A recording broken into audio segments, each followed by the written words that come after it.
Hello everyone, welcome back to a very special video. I'm DTM as always, and with 2023 coming to a close, it's time to continue our annual tradition to recap the top 5 favorite units of mine of 2023. There's been a lot of units that were released this year, even new type of units like Attunes.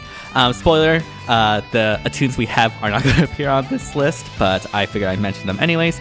And yeah, nothing else to do but to get on the way. These are just my favorite units just by how I like them. And yeah, nothing else too complex. If you do enjoy it, be sure to like, subscribe, hit the bell, all that jazz to help support the channel. Only takes 5 seconds to subscribe, but truly just helps the channel a lot, and I really do appreciate all the constant support.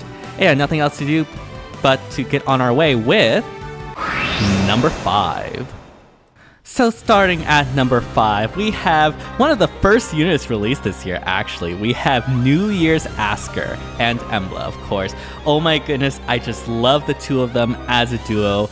The dynamic between those two, especially in book 6, which is my favorite book so far, like the dynamic and relationship between them I felt was really compelling, even before the final chapter. Like, even before then, I've always sort of gotten like bitter X vibes from Emblem, and yeah, I was really happy with how it resolved and really happy that they have a duo on New Year's together. And at the risk of starting a shipping flame war, I do ship them together, and this was just absolutely perfect for that. And their dual conversation was everything I wanted. I always really do like the grumpy rain cloud X positive sunshine like dynamic. It's not the only dynamic I like, but it's part of the reason why I like Jerome and Cynthia together, and it's also why I really love these two as a duo. And not only that, the art and kit is amazing, the outfit choice and pose is absolutely superb, and as a unit themselves, like, I always really appreciate getting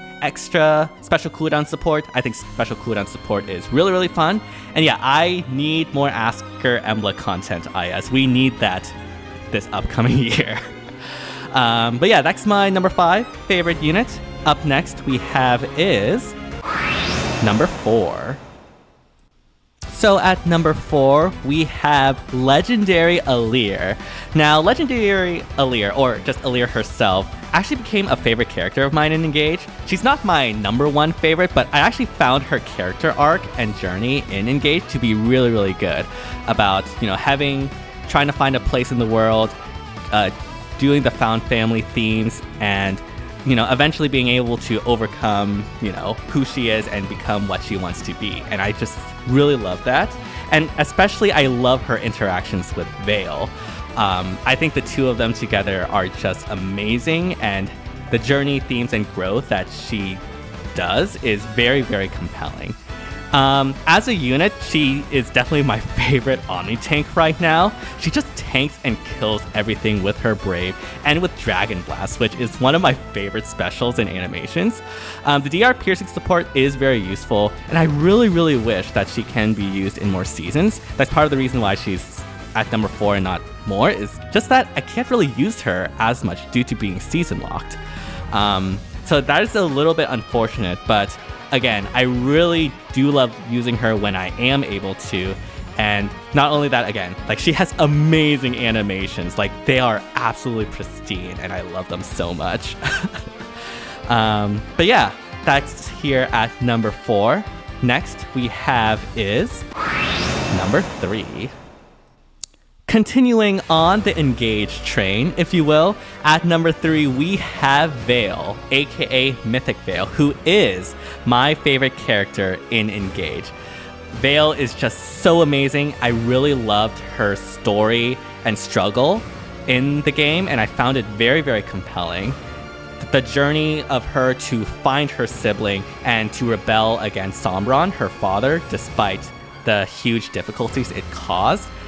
And just being able to find her sibling and be able to, be a dragon who saves the world with her, I think is really good and really compelling. And I also really like the evil side too. I always like superpower evil side and the duality between, like, her being like all good and then her being all evil. The voice actress, like, absolutely knocked it out of the park.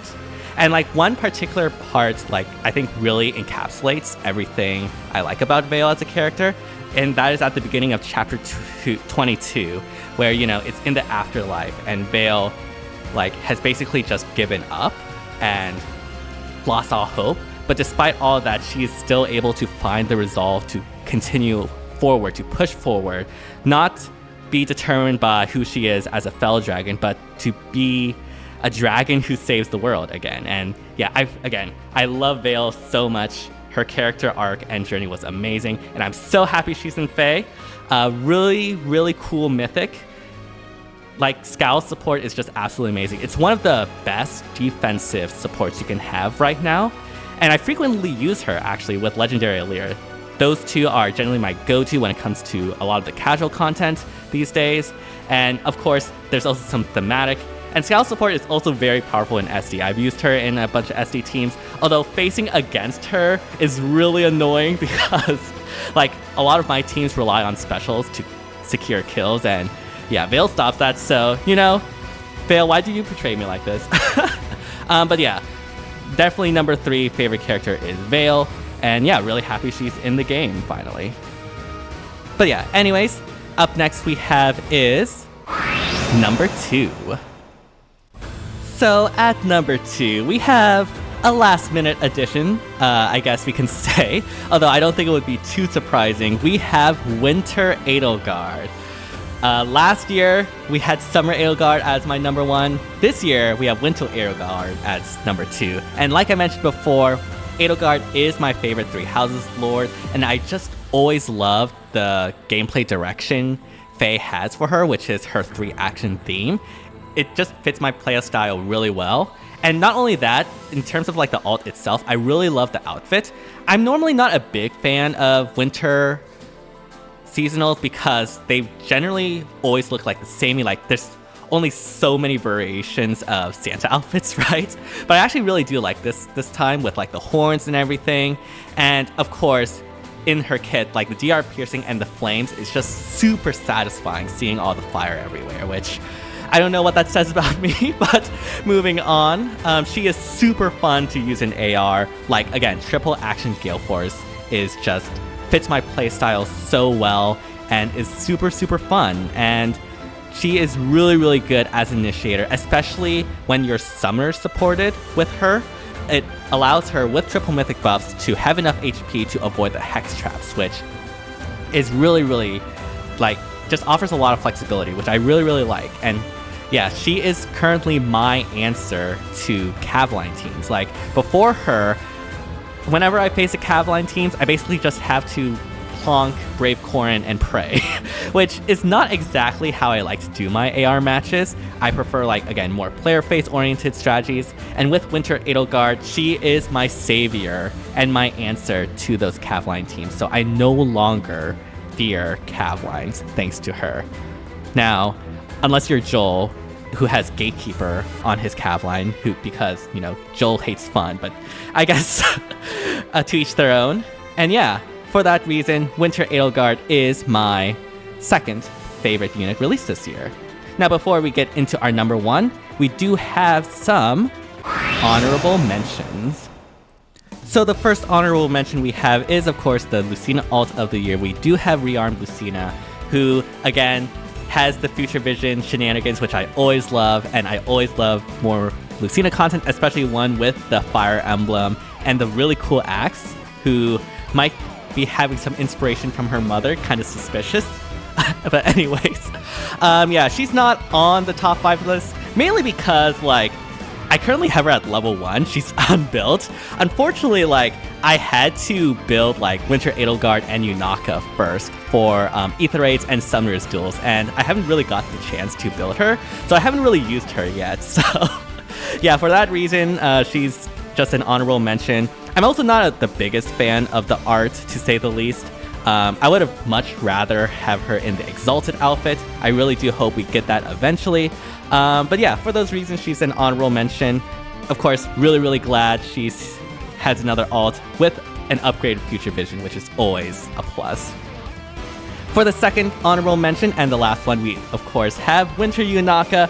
Yunaka is, like, probably my second favorite character in Engage. I just love her, like, dual, like, I guess, I guess technically it's her real personality versus her like personality she puts off to hide her true identity. But I just love that contrast, and I just also really love how they went about implementing her in FEH in this winter seasonal. Like her crit lines, drop your gifts was just extremely cool, and her voice lines are absolutely amazing. And yeah, I'm going to be voting for Yunaka in CYL 8, and you better too. But with that out of the way, we of course have for number 1. So at number 1, honestly, this unit came out of nowhere, but has become my like absolute favorite this year, no contest. It is Brave Golveg. Yeah, Brave Golveg turned up out of nowhere just for this list. And yeah, this is something I did not expect, but it turned out that way. Like, especially considering the context of how she got voted into CYL 7. I actually found her character and scenario to be surprisingly cool. Like her being trapped in this time cycle for infinity, like always having to do the actions to continue this cycle, always suffering. And even when it came to a point to like she wanted to end herself, like she can't because again she's trapped in the cycle. I found that to be surprisingly compelling, which again I did not expect. Not only that, but I also just love the art direction of this alt. Her being based off of Seer was, of course, makes sense, and it's also really cool. I was extremely worried before her reveal of what they might do, but it turned out to work out super well, which I'm really happy about. But of course, I can't talk about Brave Golveg without mentioning the fact that she took over my channel for Ether 8. She is by far, since her release, my most used unit in Ether 8. Being a flying ranged Gale Force unit is just so much fun, and her AoE build in particular is just extremely satisfying to pull off those Gale Force strats if you can get the AoE to get pre-charged. And like there are some discussions between her and Winter Edelgard about who is the best Gale Force initiator. Personally, my opinion is that Brave Golveg is better as a Gale Force initiator than Winter Edelgard, especially if you can pull off the AoE. Mainly because, again, flying range initiators just offer a lot more flexibility. Plus, AoE I prefer as like a damage source rather than the flames. And also, she does have the Canto, which can help to position herself in a place that is conducive to more follow-ups, which I really like. And again, there's a reason she is basically in every video of AR that I released since her release, or at least since I got Fury 7 on her. And yeah, I did not expect this after how she got voted in CYL 7. Like, I am shocked and amazed, but yeah, I had to be honest with myself. Brave Golveg is my favorite character released this year. Now, IS, I don't ask for much, but we better get a triple action Summer Golveg this upcoming year. Again, please, that would be amazing. You already ruined me with Mythic Golveg being locked to defense. Come on. Allow me to use triple action Golveg in offense. Please. Come on, IS. But yeah, those are my top 5 favorite units released this year in FEH. There were some surprising ones, especially Golveg, to be perfectly honest. There's some expected ones, although some surprising omissions I would expect for people that do know me really well. Or follow my channel really well. But yeah, overall, a very cool batch of units released this year from IS. Again, this is all just my opinion, not based on anything other than how much I like them as units or characters or art in the game. And yeah, let me know down in the comments who your favorite units are that have been released this year. And yeah, thank you all so much for watching. Hope you all enjoyed it. If you did, be sure to like, subscribe, hit the bell, all that jazz to help for the channel. Only takes 5 seconds to subscribe. It truly does help us channel a lot, and I really do appreciate all the constant support. And yeah, hope you all have an amazing rest of the day. And here's to 2024 in FEH. Bye, everyone.